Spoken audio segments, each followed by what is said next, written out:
Ron, can you hear me? Hi, I'm Trine Gallegos. We're here at Brenden Theater in Pittsburg. We're here to see the premiere of God Talk by Anthony C. Ferrante, a local director. We're going to see if we can grab a couple people here. Oh, you have a second for me. Oh, sure, yeah. Hey, what do you think about God Talk? God Talk, I enjoyed it very much. I just think it's one of the 3 best movies I've ever seen in my life. Really? Well, what are your other 2 favorites? The Dumbo Drop and The Cable Guy. Quite the company. And what do you think about our local boy, Anthony? Anthony C. Ferrante just impressed me very much. I think Anthony is probably one of America's greatest living directors. Yeah. Is Spielberg still alive? Spielberg. Think he's still kicking, yeah. Well, how about if you... Anthony then is a very good director. Yeah. How about if you give us a little synopsis of the movie? The movie is very funny. It's a satire, and it made me laugh so hard a couple of times I spilled my popcorn. It's really a good movie. I enjoyed it very much. Great. Thanks a lot. Have a nice night. Thank you. Well, we're going to get back into Brenden, where we're waiting for the making of God Talk. Thanks a lot. Bye.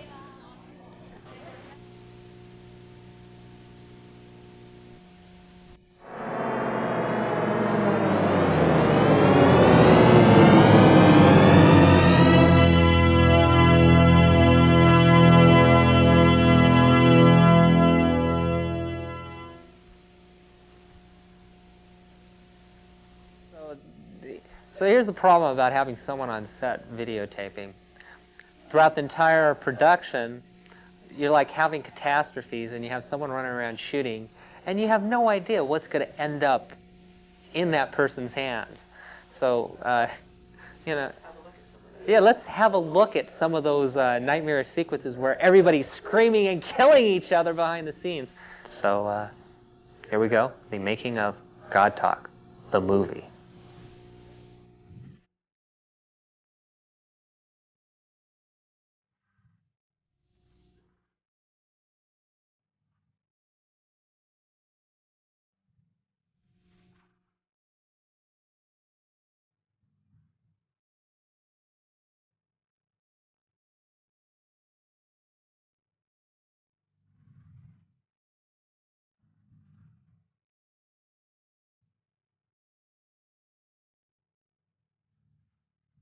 God Talk began because I received a grant from the Los Medanos College mini-grant committee, and this was supposed to be one of the things that they give the grant out for is for innovative teaching.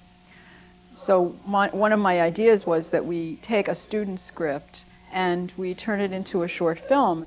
Through a fluke, Joe Perry got financing to do a film to show students in Los Medanos College how to make a film. And the first person I thought of was Anthony Ferrante, because so many teachers had told me about how brilliant he was and how creative he was and how he had so much energy. And I thought someone with a lot of energy is going to be needed to carry this project through.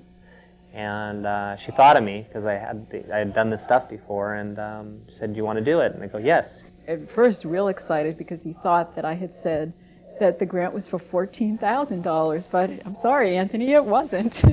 It's not a hell of a lot of money, but ambition sort of makes up for that kind of stuff. You try to figure out how to do it and ask questions later, and then when you run out of money, you beg for more. Action! Getting the chance to do a 60mm project looked like something that probably would never happen unless I had enough money to do it, and that's something I always wanted to do. Cut! I remember Rich and I had always wanted to do his short story God Talk as a short film because I really liked it. And it was about a guy driving around in a car, and he turns on the radio and God's on the radio. Hi, you're listening to Problem Talk. Bob Answers is on vacation tonight, but my name is God, and I'll be your host. So let's get right to those phones. We're going to So the movie isn't a satire just on Christianity. It's a satire on all religious beliefs, and it's really not attacking any one religion. It's more or less making fun of the silliness that people go through.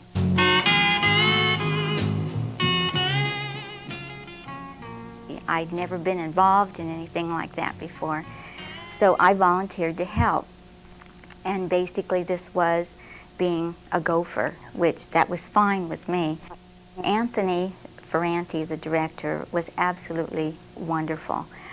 He was very patient, very understanding, and communicated very, very well with the actors. Told them exactly what he wanted. Okay, you look at Rich, sad look. And he does his all stuff, and you kind of like puppy dog eyes. Yeah, Oh, are we going now? Boy, that's kind of like me on the set. Action!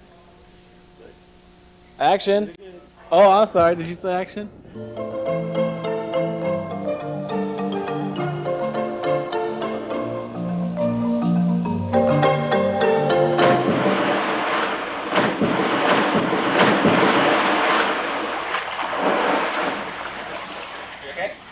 Yeah, let's get this over with fast. Okay. Whoa! It's cold. Now, did you have your hat in the shot? Ron, it's cold, Ron. It's cold. It's December. I'm in the swimming pool. This is Marlon Kirkett. Hold on a second. Let my heart start again. Rich got a lot of swimming lessons on this film, whether he probably wanted to enjoy it or not. So. Are you okay, Rich? Go. Now just get back in the pool. Of course, doing this scene 2 or 3 times that we did, Rich had to go into the pool several times. And first time when we did it and he slapsticked into the pool, it was, it was okay. Then the second time was like, Rich, we want you to actually dive into the pool. He agreed to do it because he wanted to have the scene look the best it could. Drown, all the way down. Hold it. Okay, cut. Come see God Talk at a theater near you.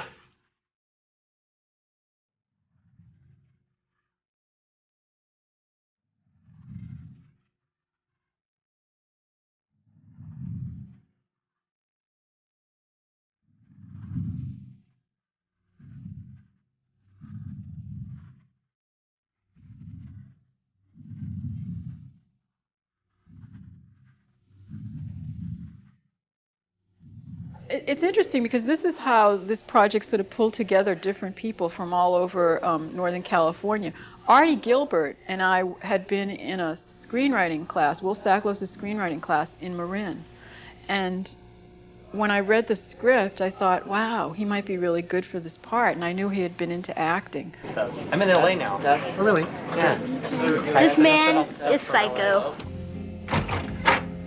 Good afternoon, sir. I was wondering if my friend and myself could talk to you about Jesus Christ in your life. It'll just take a moment. So I called him up and got him connected with Anthony. And Steve Felty had already worked many times with Anthony. When Anthony saw the two of them together, he thought they would really be great for the guys that are, the Jehovah's Witnesses and everything, because physically they were funny. One was very tall and thin, and one was very short in comparison. And there was a real chemistry between them. All right, so he goes like this. He opens this up. We got fog going in there, and you just guys. That's it. All right. One of the things that evolved from the script was the phone booth scene. Again, with the knowledge of what film can and cannot do, the first time we attempted to shoot the phone booth scene, we ran out of time. We only got a piece of it, and we didn't have enough light, so it got very washed out. So it took away from the important moment of the film. And so with Curiel, we went out there and we went back to our original concept of the 3 phone booths. And again, the lights weren't working, but through the miracle of Curiel's lighting expertise, he was able to light the phone booths to look like they were operational. Hold on. The only reason I knew to get out is because he went. Somehow, it's something like helium. It makes me tough one time.